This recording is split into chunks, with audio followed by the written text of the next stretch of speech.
सिर्फ और सिर्फ आपसे एक क्वेश्चन पूछने आई हूँ। सबसे पहले आपका मैं बहुत दिल से आभार करती हूँ कि आपने मुझे ये मौका दिया। सर, एक देश नंबर 1 तभी बन सकता है जब एक देश की बेटी नंबर 1 बने। क्योंकि सर, हमें हमें एक सिक्योरिटी की जरूरत होती है जब हम अपने घर से बाहर निकलते हैं। सर, हम अपने माँ बाप को कह के कि हम बाहर निकल रहे हैं और हमें वहाँ पे सिक्योरिटी नहीं मिल रही कि हमारे हो रहे हैं ये, तो सर ये जरूर होना चाहिए सर। बिल्कुल बिल्कुल सर, ये बात हमारे दिल की बात है। मैं सहमत हूँ। ये इनके दिल की बात इन्होंने अपनी नहीं, बल्कि जितनी बेटियां आज अपने घर से कॉलेज के लिए निकलती है, किसी काम के लिए निकलती है, उनके माँ बाप को इतनी चिंता रहती है कि पता नहीं सुरक्षित वापस आएगी क्या। बच्चियों को इतनी चिंता रहती है कि हम सुरक्षित वापस जा पाएंगे क्या। इसी वजह से कई बेटियां आगे पढ़ने या नौकरी करने से वंचित रह जाती हैं।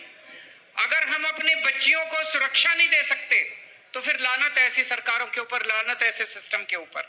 यहाँ पे मैं कोई राजनीति नहीं कर रहा, इसमें सारे पूरे सिस्टम की बात है कि आज 75 साल के बाद जब हमारी बेटी घर से बाहर निकलती है, वो अपने आप को सुरक्षित महसूस क्यों नहीं करती। क्या हम अपने सिस्टम को दुरुस्त नहीं कर सकते? कर सकते हैं।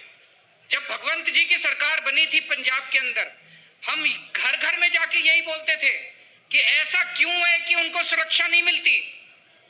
ऐसा इसलिए होता है क्योंकि जब एसपी की, डीएसपी की, आईजी की, डीआईजी की, इनकी ट्रांसफर पोस्टिंग होती है तो उसमें पैसे चलते हैं। जब उसमें पैसे चलते हैं, कोई पैसे देके एसपी बनेगा, कोई पैसे देके डीएसपी बनेगा, तो फिर वो तो बलात्कारी के साथ ही जाएगा। फिर जब किसी लड़की के साथ छेड़खानी होगी तो वो बलात्कारी से पैसे लेके पैसे निकालेगा अपने।